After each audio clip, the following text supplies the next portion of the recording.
balita ngan impormasyon nga angay hibroan, mga isyu nga kinahanglan aksyonan. Ini pagtitirukon nga nagpapahamtang ipinagihan programa Agenda Hautso. Ika nga Philippine Information Agency, Eastern Visayas, igpapalangat tayo ang mga Agenda Hautso nga napapanahon ngan sadang pagdagdon. Eastern Visayas, Habagong Pilipinas. Ini ang iyo agenda. Maupay nga oras mga sangkayan inian amon ika-16 nga edisyon ng Season 2 han Agenda Hautso. Hinaat unta na ada ka mo ha maupay na kahimtang niya na. Ako hi Frederick Homeres. Bisan na luyohan hulga himbagyo ngan maraot nga panahon, hanya na nga simana, padayon na namong tinguha kamon mahataganhan magpaso, ngan mahinundanon nga balita ngan impormasyon. Ako hi Steffi Libarios.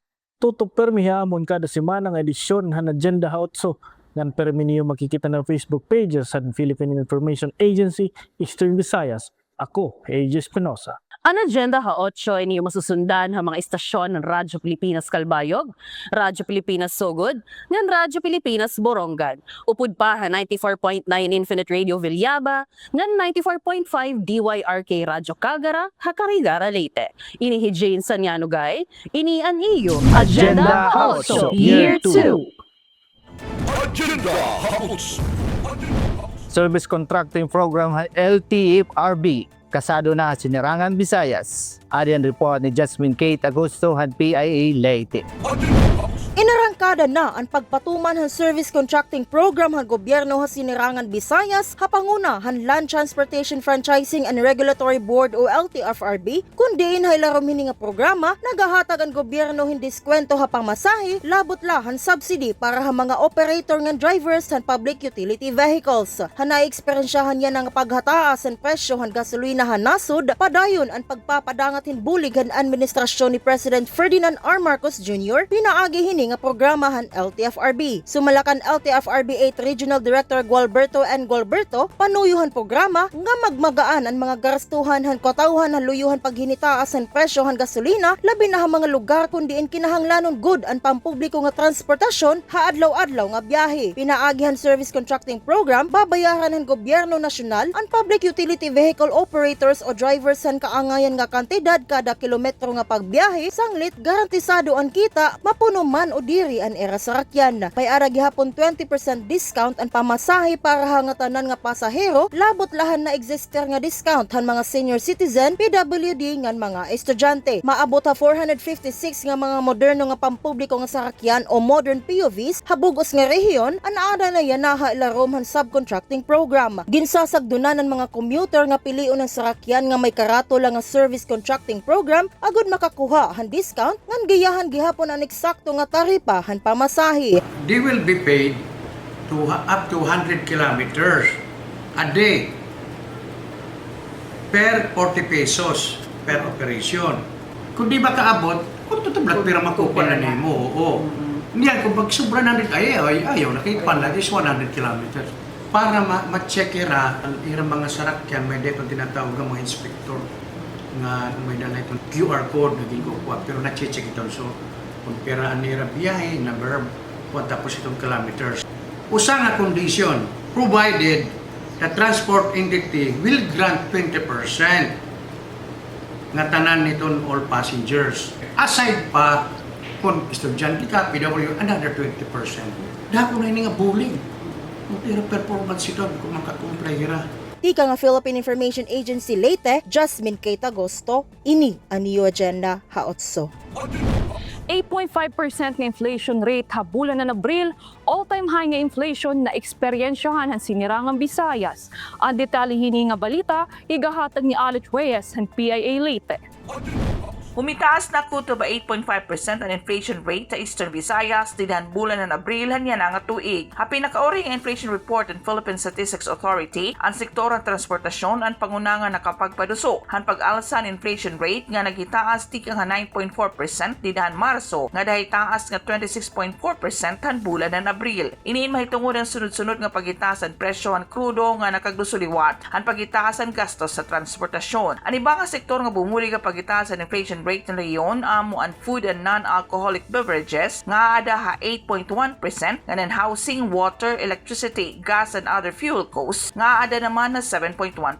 Sumalakan PSA 8 Regional Director Wilma Perante nga ang kabuusan nga 8.5% nga inflation rate in pinakaytaas na nga naeksperyensyahan ng reyon na sulodin pipira ka tuig nga bisan pa haton mahuman maglasurbo ang Super Typhoon Yolanda nga dako ang epekto ha ekonomiya.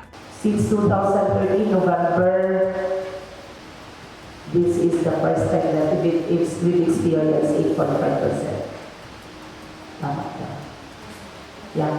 Haluyo hinigin patapod ng Department of Trade and Industry nga nasusulod paghihapon sa suggested retail price ang presyohan basic necessities and prime commodities bisan haluyuhan ayat ng transportasyon duro tan pagitaas ang presyohan gasolina. Habahin naman ang Bangko Sentral ng Pilipinas ginpayag gini nga may ada na gihapon ginbubuhat nga pitad ang irabuhatan agud mabalabgan ang waray preno nga pagitaas sa inflation rate. Ang mga probinsyan reyon ang probinsyan Samar ang nagpakita hin pinakaytaas nga inflation rate nga 13.5% nga gisusundan ang probinsyan Biliran nga 10.7%. Tiga ang Philippine Information Agency Leyte, ini Alit Reyes, ini ang EU Agenda Ha-8. Industriyahan turismo ginpapakurkusog pinaagihan tour circuit ang mga burubong to Northern Samar. Adin report tigahatag ni Eileen Diaz han PIA Northern Samar. Industriya san turismo ginpapakusog pinaagi san pag-undong sin tour circuit sa mga burubong to. Naibaruan dida sa radio interview kan Ms. Maria Josette Gonzales Doctor, ang Provincial Tourism Officer sa Norte San Samar, ang mga update ng mga plano san buhatan para mapadukwag ang industriya sa turismo sa probinsya. Panguna, ang pitad pag-develop sa tour circuit, ang pagpundok-pundok o pag-cluster sa haglani nga mga bungto para damo ang lugar nga makakadtuan sa mga turista, damuan ma-eksperyensyahan nga kultura, sugad man maatadihan ang iba-ibang klase sin pagkaon kung nano ang niyaon o espesyal sa kada bungto. Yaon kit mga ginihimo nga mga pitad para aton turismo sa probinsya ma-develop para mas interesting para sa mga turista ato mga lugar. So group together ta, ika-cluster ta ato mga bungto para kay kunano ako lang sa mga bungto madadagdagan sa iba pa nga mga bungto. Mas nakakainganyo damo imhimuon, damo imo makakadtuan sa imo sayo nga paglakaw. Although these days medyo challenging rin pag-inganyo mga turista. Diri sa probinsya kundi actually buong mundo dahil sinsini nga global crisis kataas sa ato fuel. Pero bisan pa man di man iton pwede kit mag-stop pag-promote man liwat pagpainganyo sa mga turista nga magkadi sa magbisita sa especially na nga summer season. Adi sa aton ang damo nga mga mag-upay nga kadagatan, tourism spots nga diri makuri ang pagbiyahe, kun connectivity ang pag-irestoryahan labi na kun maplastar ang transport system. Naibaruan kan Miss Doktor nga sayo sa indikasyon kun maupay o nakakainganyar ang sa nga lugar, mao ang numero sa nabisita o turista. Tulong nga klase sen turista ang ginkukuhaan datos san buhatan san turismo pagdeterminar sa numero kung pira ang napakadi nga nabisita sa probinsya. Sayo ang tourist arrivals o adto nag-overnight kung diin nakukuha ang datos dida sa mga accommodations, establishments sugad sa hotels, resorts, pension, houses, nga iba pa. Ikaduha ang day tourist visitors. Ini naman adto nakadto sa mga sites nga ginkakantuan sa mga turista sugad sa waterfalls, beaches nga ang mga pairindan. Ikatulo mo ang MICE or convention utilization nga nakadi para sin meetings, incentives, conferences, training exhibitions, kundi ang datos ginkukuha dida sa mga venue or function halls. Naibaruan nga sa naglabay nga tuig ang tourist arrivals inabot sin 257,258 and foreign sini 3,556 nga nakit-an sa datos nga naumento ang numero kung ikukumpara sa mga naglabay nga mga tuig. Kikang sa Philippine Information Agency, probinsya sa Norte San Samar, kini si Eileen Alazon Diaz para sa Agenda Ha-8.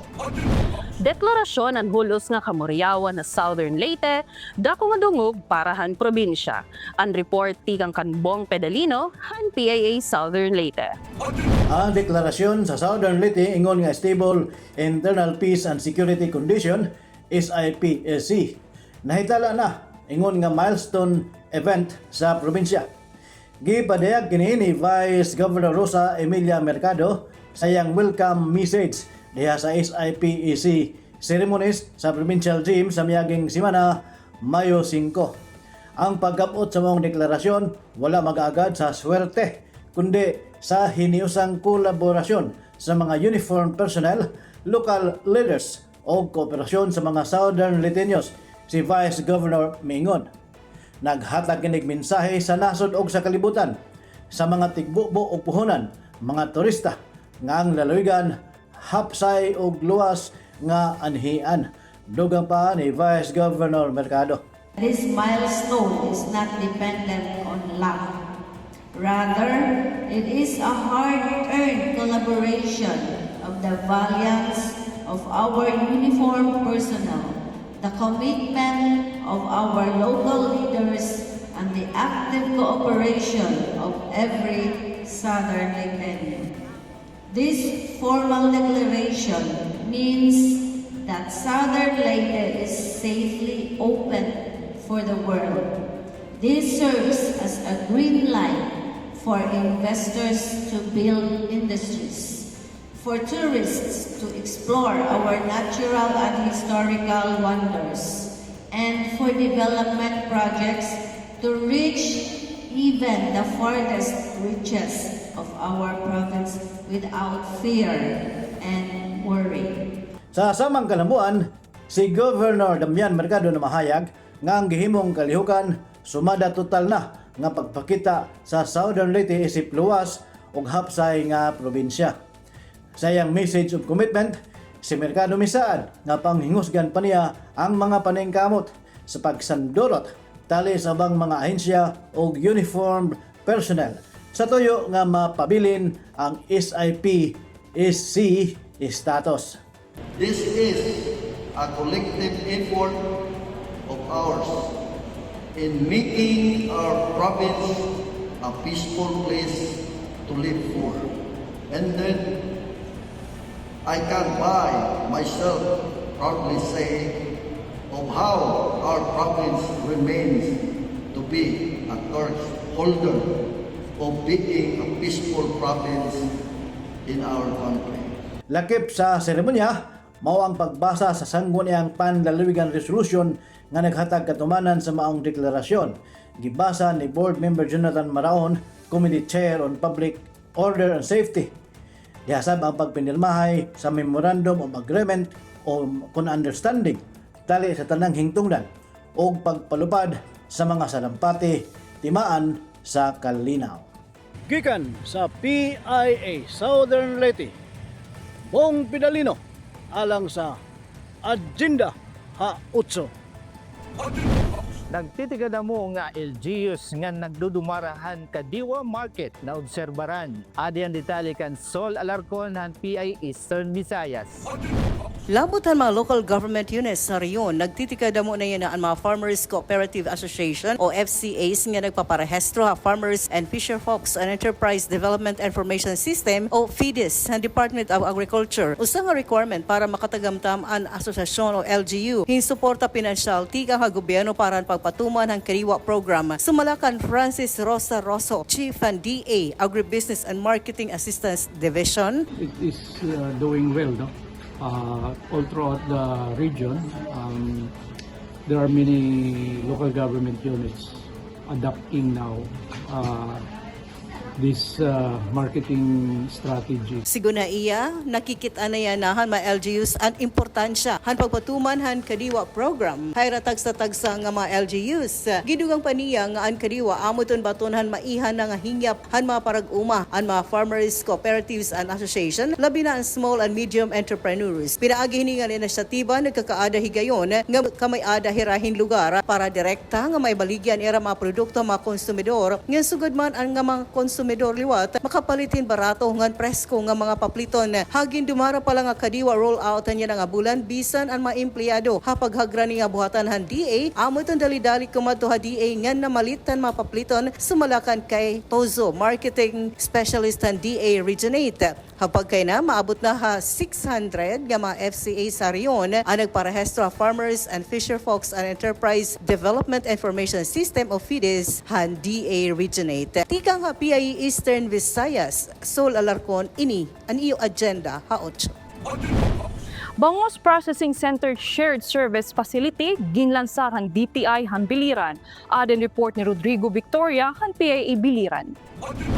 Formal nga gilunsad sa DTI niadtong Mayo 6 ang Shared Service Facility o SSF alang sa Bangos Processing Center sa Biliran. Inubanan sa lokal nga gamhanan sa munisipyo. Sumala ni Biliran Mayor Grace G. Casel dakong tabang ang mga proyekto sa pagpauswag sa ekonomiya sa lungsod. So this is a big help to our improvement of our local economy, di ba? So dako inihinduro nga bulig hinautog ta nga magpadayon ini. Mipasalig usab ang mayor nga suportahan sa lokal nga gamhanan ang marketing o promotion sa mga produktong bangos aron mapadayon ang operasyon sa pasilidad. Mabulig ako ha iyong pag-abot nito marketing para maging continuously magpadayon ang aton negosyo han aton production han bangos. Matod pa ni DTI Biliran OIC Provincial Director Rebecca M. Cormanes, ang building sa Processing Center gidonar sa BIFAR samtang nagahin og 1 milyon ka pesos ang LGU Biliran alang sa pagpayo sa pasilidad ubos sa administrasyon ni Mayor Casel. Gidugang ni Cormanes nga target sa proyekto ang pagkuha og FDA License to Operate o LTO aron mas mapalambo pa ang kalidad og operasyon sa Processing Center. That 1 million was really very helpful in the preparation or in the laying of the foundation of this project towards our target or our goal na mahimo siya FDA, LTO, meaning mayroon siyang license to operate. Because every foundation and every enhancement that we have here leads towards that LTO. Because that's the ultimate goal that we have in this project. Wala pa kasi kaming SSF in the whole province of Biliran na naka-LTO. Ang Bangos Processing SSF mao ikanapulo nga shared service facility sa DTI sa probinsya sa Biliran. Sa wala pa ang launching, nagpagayon usab ang DTI og 2 ka adlaw nga skills training sa Bangos Processing, costing ug pricing alang sa 20 ka existing ug potential MSMEs. Lakip sa mga ekipo ang gihatag sa DTI sa Processing Center ang mechanical dryer, water retort machine, cheese freezer, vacuum sealing machine, uban pa nga adunay kinatibuk ang kantidad nga kapin sa 1 ka milyon ka pesos. Gilauman sa DTI ug lokal nga kagamhanan nga pinaagi sa mga proyekto mas maudaghan pa ang oportunidad sa panginabuhian ug mas mapalambo ang produksyon sa bangos sa Biliran. Gikan sa Philippine Information Agency Biliran, Rodrigo is Victoria. Kini ang inyong agenda hautso. Comnet meeting gindumara ha Eastern Samar. Sumpayan parte impormasyon na probinsya ginpakurkusog. Ang detalye hining report ihatag ni Samuel Candido ang PIE Eastern Samar. Nagdumara ang Philippine Information Agency, Eastern Samar, hinusang ang Communicators Network o COMNET, agud mapakarukusog ang impormasyon, pinaagi ang pagsupil o pagsuripo han mga fake news hadton Mayo 11 dito Provincial Governor's Conference Room, Provincial Capitol, Barangay Alang-Alang, Borongan City. Durante nasabi nga COMNET, naging bisita nga ni Speaker Eastern Visayas Regional Head Sir Rian L. Arinto. The role of communicators today goes beyond simply sharing information. We are partners in nation building. We help connect government programs to the people, amplify the voices of communities, promote transparency, and strengthen public confidence in our institutions. Nagdugang pahimpagsaring ni Arinto nga nagpapasalamat tiyang padayon nga suporta ang provincial government ng Eastern Samar hay larom han liderato ni Governor Ralph Vincent M. Bardoni sugay man hadton suporta hangin hatag hadton anay Governor Ben P. Bardoni labi na good ang paghatag in office space ang PIE Eastern Samar nga nimumutang ha Old Provincial Capitol Building. Sumalapak ang Regional Head Arinto, importante nga padayon ang maupay nga relasyon ang PIE nga ang lokal nga gobyerno agud mapakarukusog ang paghatag ginhusto nga napapanahon nga impormasyon ngadto mga katawhan ng probinsya ni Eastern Samar. Usa na highlight na sabi nga katitero amon election han new set of officers han Association of Government Information Officers o kon AGIOS Eastern Samar nga kundiin napili Mrs. Penelope B. Pomeda, broadcast announcer to han Radyo Pilipinas Borongan como presidente. Diran iya mensahe como bago nga presidente, gintagan niya doon ang importansya han pagkaurusa han mga information officers han pagpasarang han matuod, madagmit ngan responsable nga impormasyon para ang kapayan ng katawan han probinsya ni Eastern Samar. Ang mga new set of officers han Hagios amo hira. Presidente Penelope B. Pomeda, Vice President Mel Colongon, DepEd Borongan, Secretary Marisa Bormati, Local Government Unit Llorente, Treasurer Amantia Dala, Local Government Unit of Borongan City, Board of Directors Eden Besidro ha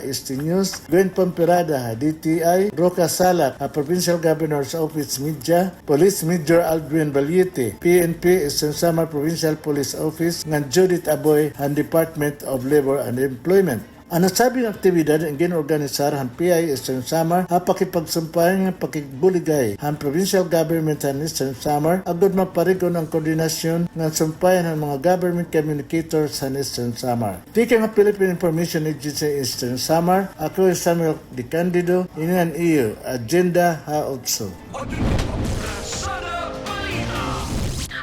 Ratsada balita yan na. Biliran na sa oro gani ka 34 nga provincehood anniversary. Naval Connect App formal na ginlansar han LGU Naval. Mga detalye hini mga ratsada himbalita igahatag ni Rodrigo Victoria han PIA Biliran masunod na. Ratsada balita.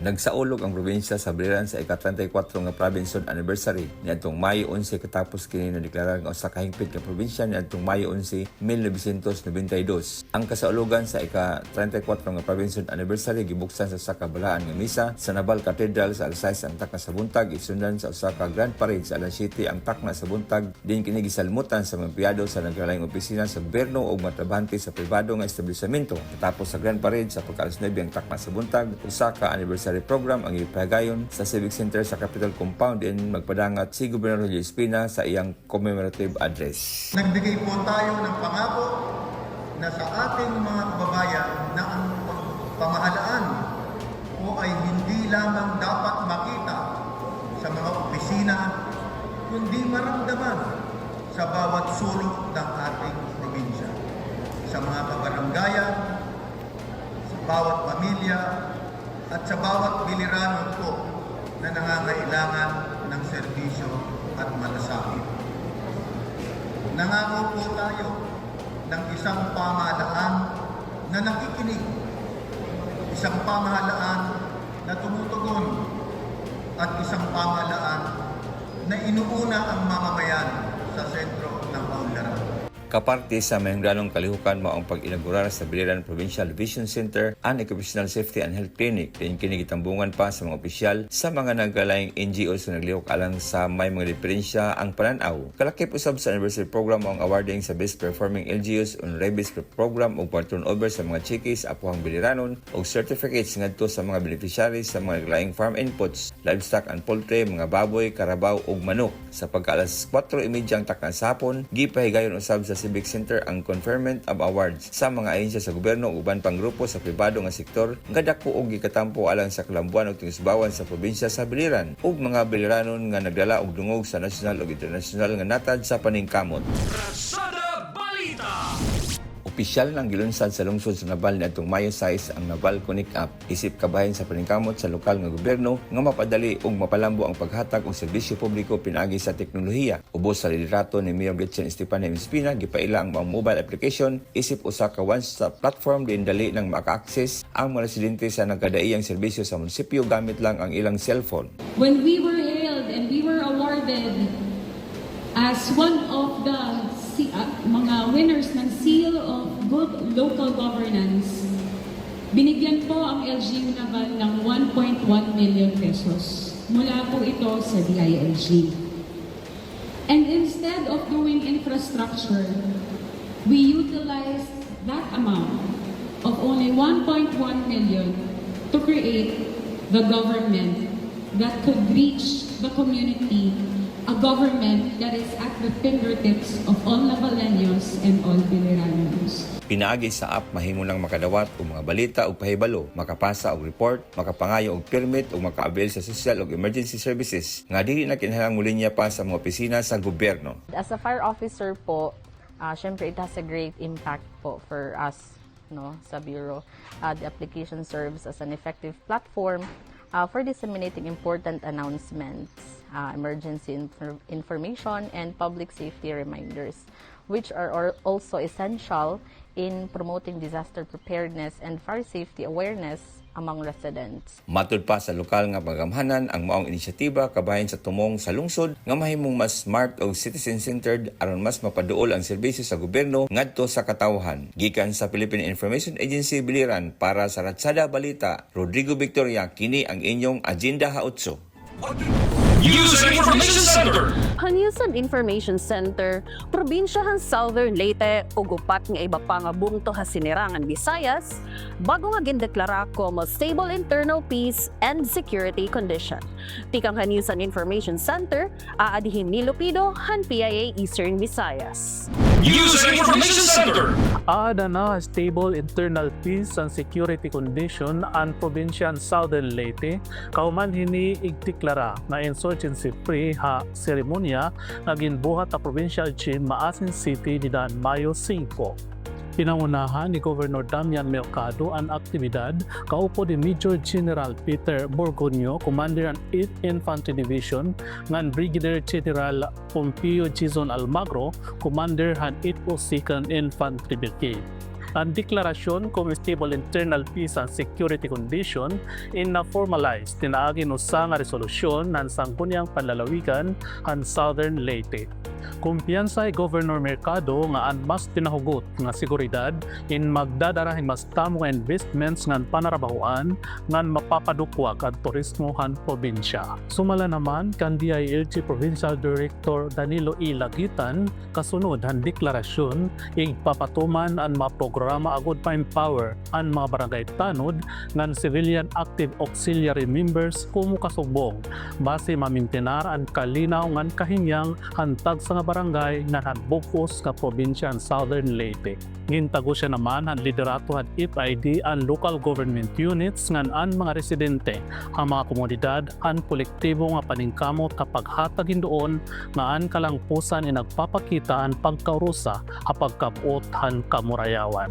Samtang duha nga bungto gihapon ang Southern Leyte ang gindeklara kumu aada stable internal peace and security condition han naglabay na bulan nga ini ang bungtohan sugod diyan hinunangan. Han nakalabay nga bulan gihapon gindeklara kumu insurgency free ang bungtohan Calvica Samar RTC Eastern Samar ngan hinunangan ug Tabango ha probinsyahan Leyte. Sumalahan FID hapag kaya na masobra no bintana nga mga bungto ng duha nga probinsya sinarangan Visayas at gindeklara como stable internal peace and security situation. Ang deklarasyon como stable internal peace and security condition hini nga mga lugar ang sinirangan Visayas ay nagpapakita gihapon ang epektibo nga pagpatuman han whole of nation approach to end local communist armed conflict han gobyerno inupdan han makusog nga pagbuliganay han LGUs hintutungdan nga maaensyan gobyerno security sector ngan han katawhan.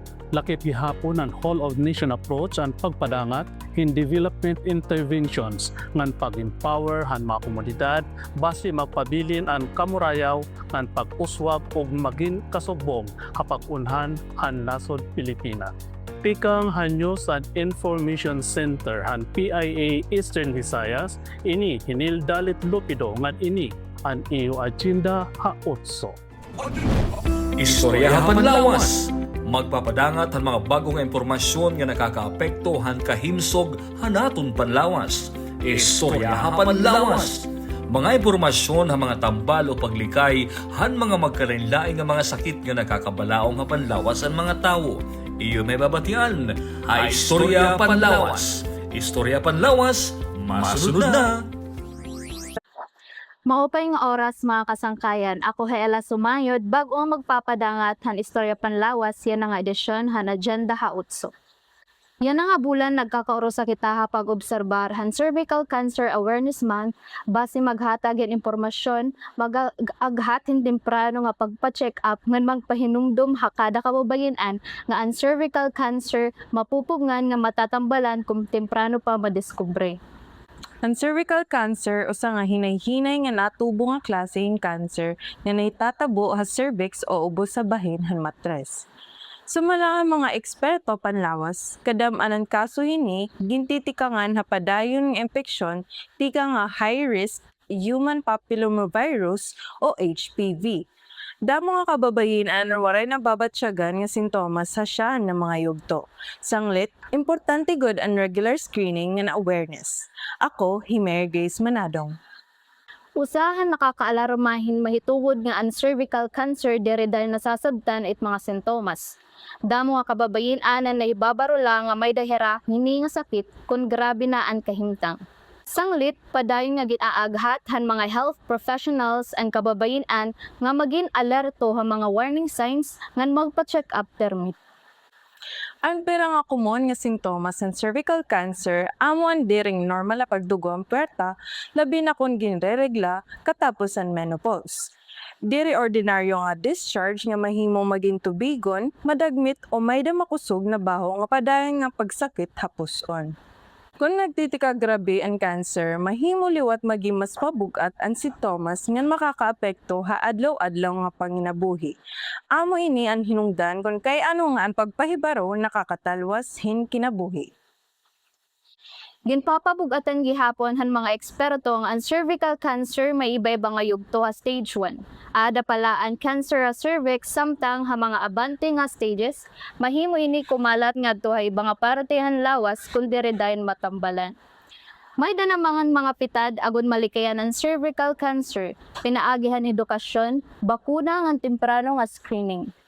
Usa pa nga mga paagi base malikayan ang cervical cancer inin pagpabakuna kontra HPV nga ginrekomenda mga kabataan ng mga young adults. Regular nga pap smear nga base madiskubre dayon ang abnormal cells nga paglikay han panigarilyo nga pagpilin maupay nga estilo han panginabuhi. Iyo pala nahibatian ang pinakaorhing impormasyon bahin ang paghirot ha mga sakit. Naghihinaot kami nga kamuin magpabilin nga himsogan panlawas ngan makabulig ha pagdukwag han aton sosyedad.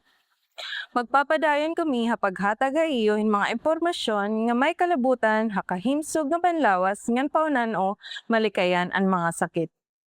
Dapat healthy para happy. Tika nga Philippine Information Agency Eastern Visayas ini Himer Grace Manadong. Nga ko naman Ella Sumayod para ha istorya panlawas. Ini ang iyo agenda also. Sumat panahon! Nagturutugnaw gutiyay ang panahon hanyana nga simana samtang nasulod ha area of responsibility Hibagyo Kaloy.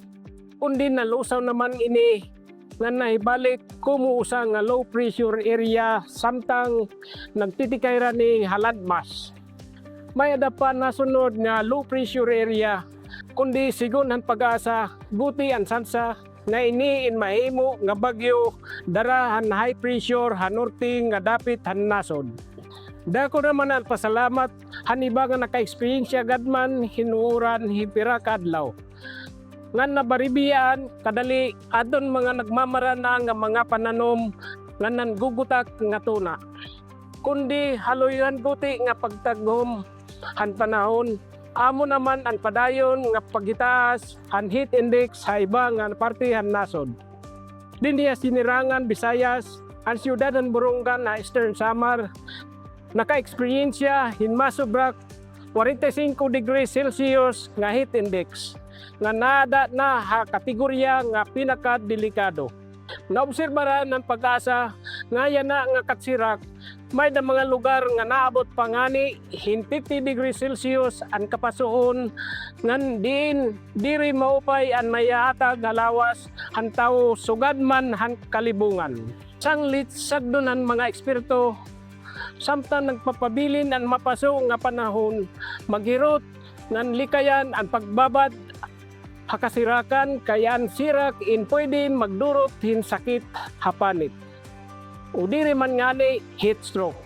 Daran sobra nga kapasok. Tika nga News Bureau ang Philippine Information Agency Eastern Visayas para sa umat panahon. Ini Ruben Miñano, ini ang iyo agenda, haotso. Editorial!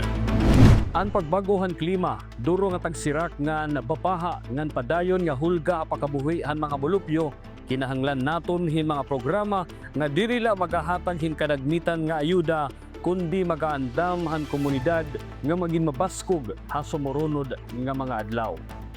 Usa ini nga mga pagpamatuod ang Project Lawa ngan binhi han Department of Social Welfare and Development o DSWD nga paglaom ngan sandigan han kadamaan nga mga Pilipino ilabi na nga ada mga komunidad nga agsub maigo hin mga kalamidad. Ang lawa o local adaptation to water access in nakasentro nga paghatag hin mga solusyon parte nga paghingulang hin tubig nga nanepekto han maiha nga tagsirak. Ipinaagihan paglimpyo, rehabilitation, ngan paghimo hin mga water source ngan good thing nga mga farm reservoirs, nabubulikan ang mga parauma ngan mga mulupyo nga magkamayada hin eksakto nga supply hin tubig para han inadlaw-adlaw nga panginhanglan. Hapanahon nga hinay-hinay nga nagtitika grabe ang epekto han climate change, dako nga bulig ini nga mga programa agud may bitiran ang duro nga distroso ha agrikultura ngan pakabuhi han kadamaan nga mga katawhan.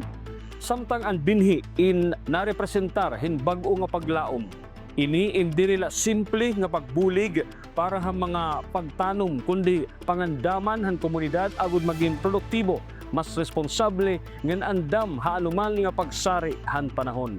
Ipinaagi han pagtanom ngan pag-atiman han kalibungan may ada nadudugang nga panginabuhi samtang ginpapakusog ngan nagiging andam nga bumakdaw ang katawhan bisan kung naigo hinanuman nga kalabidad. Labawan nga tanan, igin papakita han Project Lawa ng Project Binhi ngan tinuod nga pagdukwag indiri la masusukol ha mga infrastruktura ngan dagko nga mga proyekto. Ini in nasusukol ipinaagi han kaakos han tawo nga magpabilin mabakod may paglaom ngan eksakto nga kapas agud atubangon ang mga ayat na kinabuhi. Hakada liso ngan kada lalong nga gitatanom hinay-hinay nga naribhong ang komunidad nga niniin diri la basta kay naatras sa anuman nga mga pagsari ha kinabuhi. Hapanahon han duro dilain nga mga problema nga ginaatubang han nasod. Importante nga ang suporta ngan pahiluagon ang mga programa sugad han Project Lawa ngan Project Binhi. May tungod kay halikod han kada bulig nga ginahatag hini may kinabuhi hingyap ngan kabubuwason nga ginpapakurukusog nga ginpapamulat ang sunod nga henerasyon. Para han editorial, ako Herayan Arinto. Ini ang iyo agenda haotso. Iyo pala hinbatian ang pinakoring impormasyon ng solusyon. Sugad man mga programa han gobyerno nga nakakabenepisyo han mulupyo. Damo nga salamat han iyo pag-upod haamon hini nga edisyon. Kami magpapabiling nga da sentro han mga balita nga naksyon parang katawhan han rehiyon. Hasta sunod ngay gayon. Ini ang iyo Agenda haotso Year 2. Salamat haniyo pakigurusa ha Agenda Haots, ang programa nga nakatutok ha mga balita, impormasyon, ngan solusyon kasugbong ang gobyerno para ha kauswagan han panginabuhi han mga mulupyo. Tubtog ha sunod nga gayon Eastern Visayas. Habahong Pilipinas! Ini ang iyo agenda.